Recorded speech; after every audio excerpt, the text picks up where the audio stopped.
So, I'm here, stuck like the rest of the world, in a state of quarantine. I haven't been out in, I don't know, I've actually lost count. So, it's been a long time. It's, COVID has affected the rest of the world in a very bad way. I never really saw this coming. A lot of people didn't see this coming. And we don't know what's next. So, the topic of this video today is that we're really not the only creatures that have been affected by COVID. There has been a wide variety of secondary effects. Mainly, it'll definitely come with the animals that we live with, right? There is a very big community of animals. We have probably like grouped into two. There's the ones that are directly affected by human beings, and then there's the ones that are indirectly affected by human beings. So your pets are obviously the ones that are directly affected. So you feed them every day, you bath them, you take them on walks. So they're basically living the life. They really don't have to struggle that much to survive. But then there's the regular stray animal, which is not really just stray. Most of them actually came from homes, got dumped off, or they just ran away or got abandoned. So we have this group of animals. They largely depend on human beings for other resources. So the trash that you throw away, the restaurants have or sometimes feed animals, and just people walking around, not throwing trash, but just generally feeding them. You got a chicken piece and you just give it away to a dog or a cat. But because of the pandemic, there's none of that. There's just no people interacting with these animals. I was lucky enough to speak to one of the people who volunteer.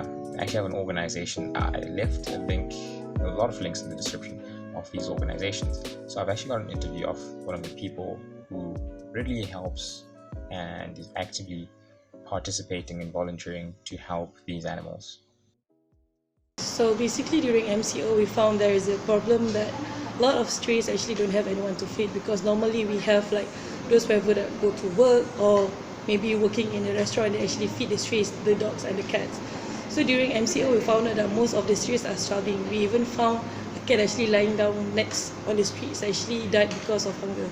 And then during the MCO, we actually identified that there are actually a lot of abandoned pets during this period, because whenever you see a space with very confused face, those are usually those pets who are actually abandoned by the owner, especially during this period, because during this time maybe they have a bit of difficulties, maybe monetary problem to feed the cats or the dogs, so they actually chose the wrong way, which is to abandon the pets. So during this MCO period, so whenever we found a cat or a dog by the roadside, we try, how I would say that we try to assist them whenever that we can. If they say we see the cat or dog actually good enough to actually take care of themselves, we can feed them. If they say they require further medical attention, we actually reach out to other volunteers or NGOs who actually have the capabilities to take care of the sick cats and dogs. So that is the least at least we can do. And then at the same time, whenever we feed the strays by the roadside, we actually got a bit of, we call it stigma from the public, that a Malay lady wearing tudung shouldn't be feeding a dog. We got this every time. So these are the things that we try to, I would say, try to educate the public that it's not wrong if they say you're Malay or Muslim, try to feed a dog, because everything is a human being deserves to be alive. So these are the things that we try to communicate. So if they say like I'm a Muslim, I'm wearing tudung, if they say if I touch a dog, I always have the things, the necessary, like the air tanah actually to clean up myself to solat later. So these are the things that sometimes people don't understand, not just because of like cultural differences or even like religion wise. Sometimes they're just too ignorant to even know the facts. So this is where we actually, as a community, as a part of I would say a part of people living at the same place, we need to take care of our community pets rather than abandon them at the roadside. So the question is, what are we going to do about it? And the truth is, there still is a wide variety of things that we can do, despite the social distancing and new regulations that have just been put around the world. These animals are not just limited to like certain areas in a city or town.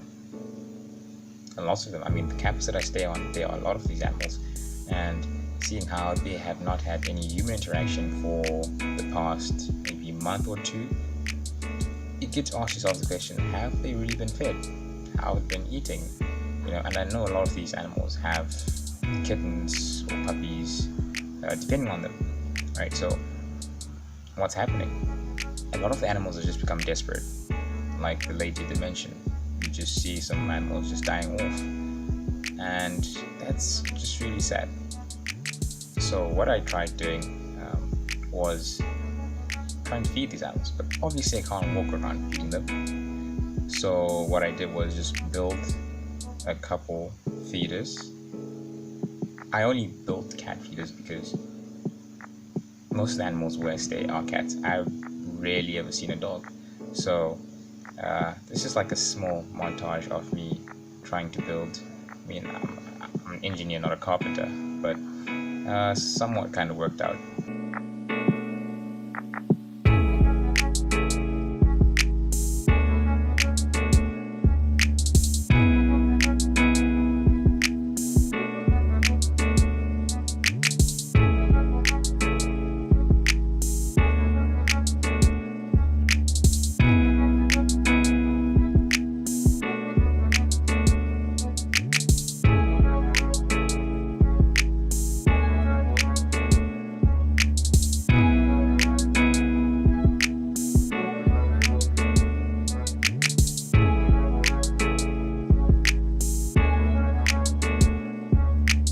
So along with that, I would really advise people just to, try and actively help out in this community.